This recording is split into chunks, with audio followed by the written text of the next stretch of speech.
এখানে আমার বেবি ঘুমাচ্ছে, তার যেখানেই যাওয়া হোক না কেন তাকে একটা আলাদা স্পেস দিতেই হবে। তারপরে সে ঘুম থেকে উঠে তার নানির কাছে গিয়েছে, সে একটু নানির সাথে ফটোশ্যুট করবে। সে কারোর সাথে ফটোশ্যুট করে না, সে শুধু তার নানির সাথেই ফটোশ্যুট করে।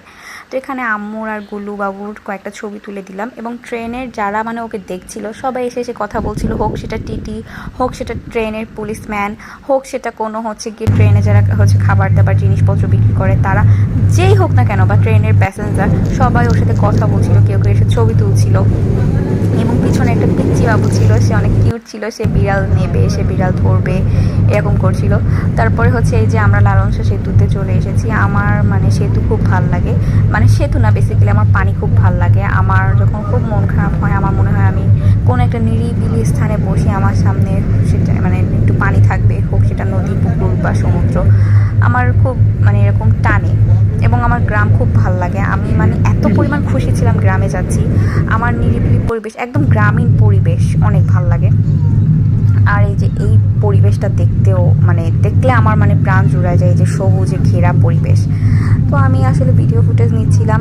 আমরা এরপরে ঈশ্বরদী ঢুকবো, ঈশ্বরদীতে নেমেছিলাম কিন্তু কোনো ভিডিও নেইনি, কারণ বাবুকে হচ্ছে ব্যাগ ছাড়াই নিয়ে গেছিলাম। তারপরে এই যে চাঁদমোহর আর ভাঙ্গুড়ার মাঝামাঝি স্টপেজের কাছাকাছি এসে আমরা তাদের দাঁড়িয়েছিলাম, যেহেতু ট্রেন হচ্ছে বেশি দাঁড়ায় না। তারপরে এই যে ভাঙ্গুড়া বাজারিটা, আমরা হচ্ছে যে সামনে ব্রিজটা দেখতে পাচ্ছি, আমরা কিন্তু ক্যানিভাল ব্রিজটাই পার হবো, ক্রস করবো। তো আমি কিন্তু বলছিলাম যে হচ্ছে ক্যামেরা অন করে রাখবি, ভিডিও শট যে আমি তোর ক্যামেরায় কি আমার ক্যামেরায়, বাট আনফর্চুনেটলি আমিও নিতে পারি নাই, ও নিতে পারে নাই, ও আসলে খুঁজে পায়নি। ও হয়তো ভিডিও করছে বাট ও খুঁজে পায়নি আমাকে, আর আমার সামনে তো এই লোকগুলো ছিল যার জন্য আমি ওকে নিতে পারি নাই। তারপরে এই যে সে এসে আমাকে বলছিল যে আসলে ভিডিও হয়নি, আমি নেমে ওকে বলছিলাম তুই ভিডিও নিছিস কিনা। আমি ভাবছিলাম আচ্ছা ওরটা আমি অ্যাড করে দিব, কিন্তু আসলেই হয় না। তারপরে এই যে কত মানুষ, আল্লাহ বড় ব্রিজ থেকেও এত মানুষ ওঠে, যদি মানে যদি এভাবে মানে রিস্ক নিয়ে ওঠা ঠিক না।